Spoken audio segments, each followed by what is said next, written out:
Hello, Algebra 2 students, and welcome to video lesson number 2 on exponential functions. So we left off last time describing exponential functions, and today we're going to talk about a graph of an exponential function. But before we get there, let's just go back to example 3 and revisit that again, because I want to point something out. We mentioned that in 3a, the y values were getting larger. That's an example of exponential growth. In example B, the y values are getting smaller from left to right. As x gets larger, y gets smaller. That's exponential decay.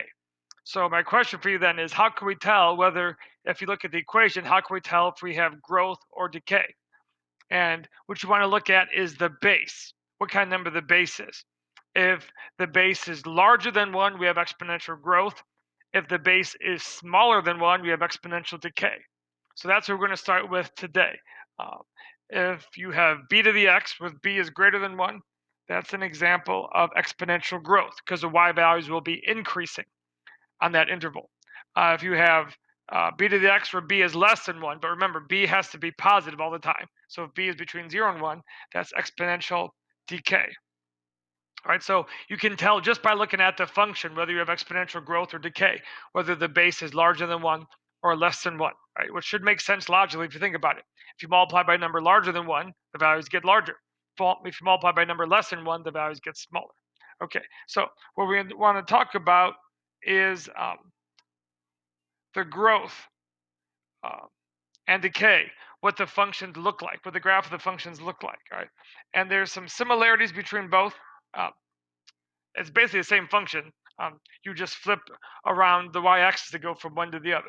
So let's start with the first one, exponential growth. Well, in both cases, now notice, my basic exponential function was a times b to the x, but I'm getting rid of the a for this example. I'm just saying b to the x. So let's assume that a is 1. In other words, the a, remember, was the y-intercept, the initial value. So if there's no number in front, your basic exponential function has a y-intercept of 1. Now, if there's a in front, that changes it, of course, but we'll get to that later with the transformations. So your basic exponential function, b to the x for any base, always has a y-intercept of 1. And the reason why, of course, is that b to the 0 is 1, right? The y value is the value when x is 0.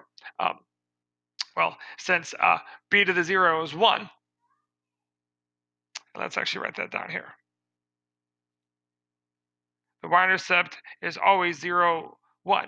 And why is that? Because b to the 0 is 1 for any base, right? No matter what the base is, anything 0 power is 1. So the y-intercept goes through 0 and 1. Okay. For exponential decay, the graph starts off increasing slowly and then increases faster and faster and faster. So as you move left to right, the graph gets more steep. That's the whole idea of exponential growth, is if you follow my pen here, the steepness of the pen is the slope of that. The slope starts off slow, but as you go to the right, the slope gets faster and faster and faster and faster. But the slope gets larger because the growth increases faster.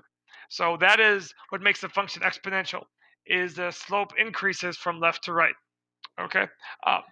Exponential decay goes the other way. Starts off starts off large, and the growth, the y values get smaller.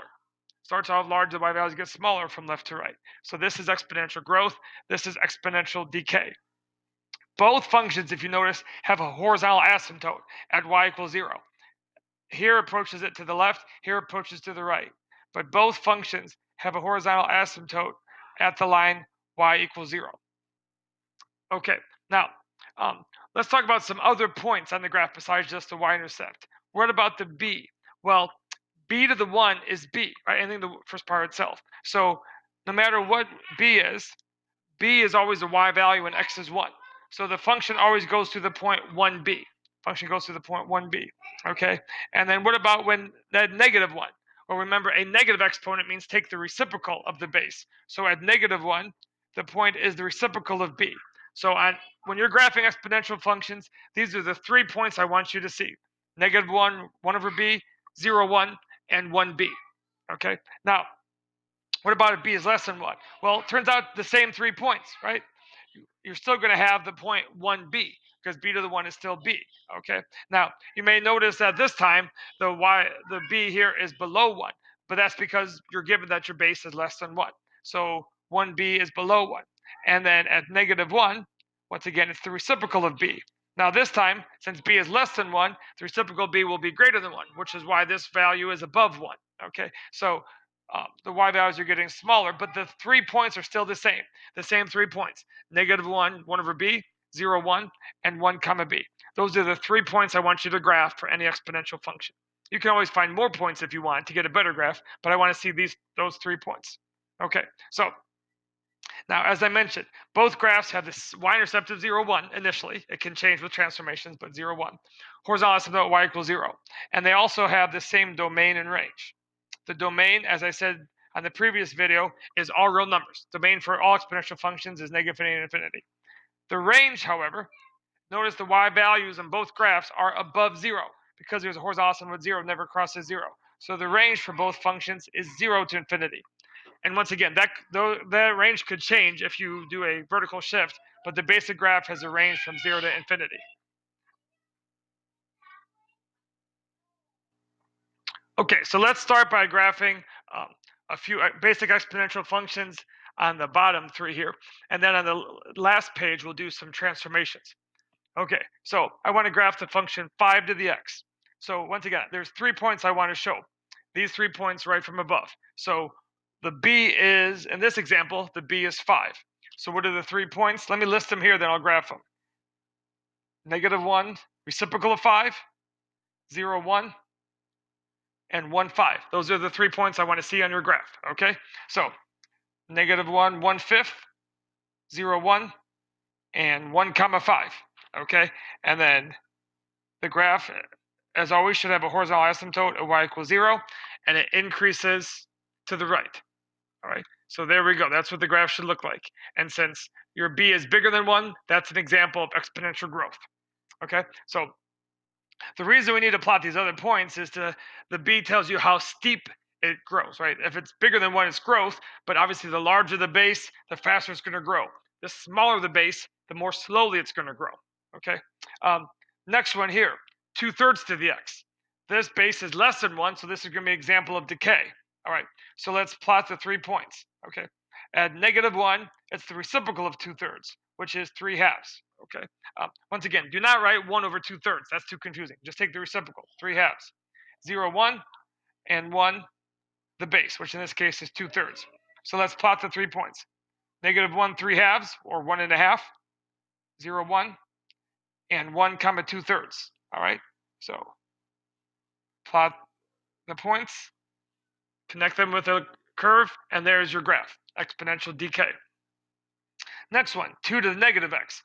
Well, there's 2 things you could do with this. You could treat the negative as a transformation, or let's just rewrite it as 1/2 to the x, just like we talked about previously. A negative exponent means take the reciprocal of the base. So 2 to the negative x is 1/2 to the x. Okay, so what are the 3 points? -1, reciprocal of 1/2, which is 2, 0, 1, and 1, 1/2. So -1, 2, 0, 1, 1, 1/2. Okay, so that's missed my point there. All right, that's what the graph looks like. Another one that's decay because your base is less than 1. All right, so let's go to the example 3 on the back. Now we're going to graph functions, exponential functions with transformations. Same transformation rules that I've used before. Okay, so just like we've done in the past, I want you to list the parent function and the transformations that are done.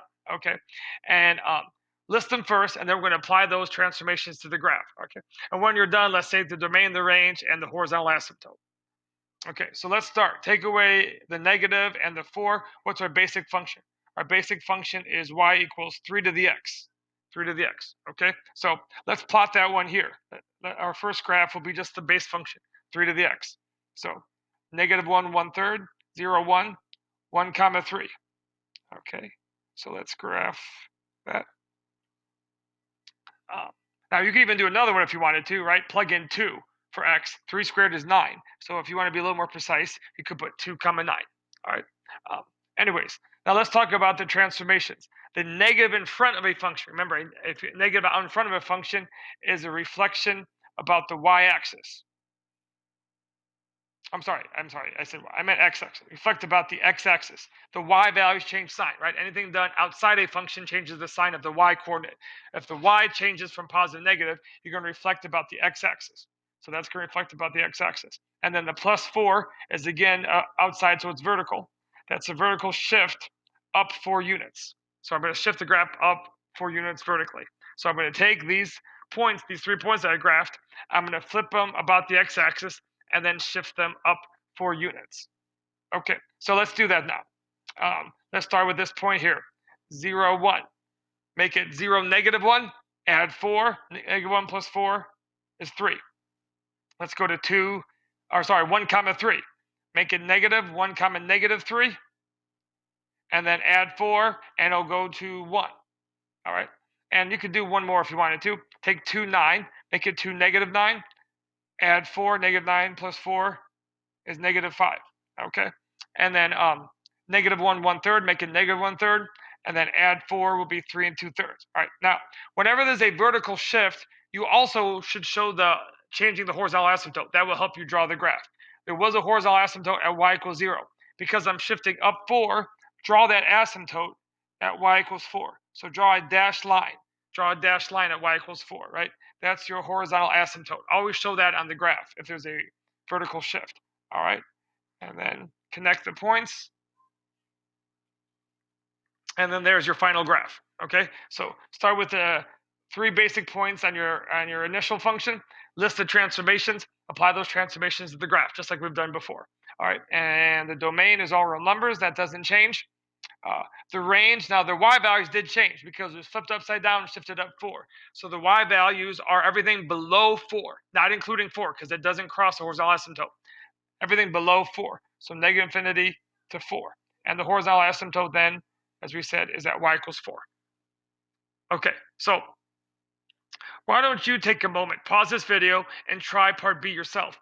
Graph the basic function, take away the 1 and the 2. So this is going to be 1, y = 1/4 to the x. So why don't you right now list the transformations, graph the basic function and the transformation, and then come back and check your answer with me once you're done.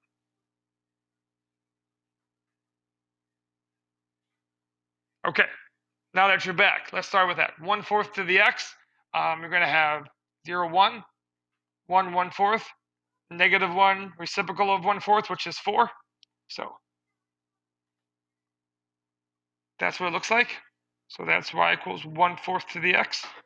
All right. And as we expected, since the base was less than 1, it was decay. So now what's being done? The 2 out in front is a vertical stretch by 2. I'm going to multiply the y coordinates by 2. And the x + 1 is a horizontal shift. Remember, horizontal goes backwards. So since it's +1, that's going to shift it to the left 1 unit. So take this graph. I'm going to multiply the y coordinates by 2 and then shift it to the left 1. So let's start with -1, 4. Multiply by 2, I go to -1, 8. Shift to the left 1, it's at -2, 8. Let's go to 0, 1. Multiply by 4, I get 0, 4. Shift to left 1, it's -1, 4. And then finally, 1, 1/4. Multiply by 2, it's 1/2. Shift to the left, it's 0, 1/2. Okay, and this time, because I just did a horizontal shift, the asymptote doesn't move. It's still at y = 0. All right, so I'm still going to approach 0, and then there you go. So if you compare these two graphs, it should look a little steeper. It might be hard to tell, but the stretching by 2 makes it a little steeper, and then all the points are shifted to the left 1 unit. All right, so finally answer these questions. The domain is still all real numbers. The range, this one, I did not shift the y values. So the range still says 0 to infinity, and the horizontal asymptote is still at y = 0. All right, one more thing here real quick, and then we'll wrap up this video. Okay, when we deal with exponential functions, you're going to see this irrational number, this number e. So e is an irrational number, like pi, meaning it has the decimals that goes on forever without repeating. Okay, it's very important in exponential growth. Okay, now the actual math definition of e is a little difficult to understand. It's what happens. It's the limit of this function as x goes to infinity. So if you were to graph this function 1 + 1/x to the x in your calculator, this graph shown to the right here has a horizontal asymptote. As the graph goes to the right, it approaches a y value. That asymptote it approaches is the number e. So that the E is defined as the horizontal estimator of this graph, the limit as x approaches infinity. Now, you can plug E in your calculator and get a decimal. E is approximately 2.718, okay? Um, so that's all you really need to know. If you see any problems where you have to graph like e to the x, for example, just realize that e is about 2.7, okay? The number e is the base of the natural logarithm. We're going to get to that later. When we get to logarithms, all right? The e is the base of the natural logarithm. E is called the natural number, or it's also called Euler's number. Euler was a famous mathematician, a German mathematician that came up with exponentials and logarithms, and did a lot of work with that. So the number is named after him, Euler's number. So this number e, you're going to see on a calculator used a lot. That's where e comes from. It's an irrational number, has to do with exponential functions. Okay, so for your homework then, the second page of homework you have, homework number 2, you can work on that now, all right? The first 6 problems are simply matching. I give you 6 equations and 6 graphs, match them together using the transformations, and then I give you 4 graphs to do, 1 on the front and then 3 more on the back, okay? So follow those examples just like we did here, and as always, email me if you have any questions. Thank you. Have a good day.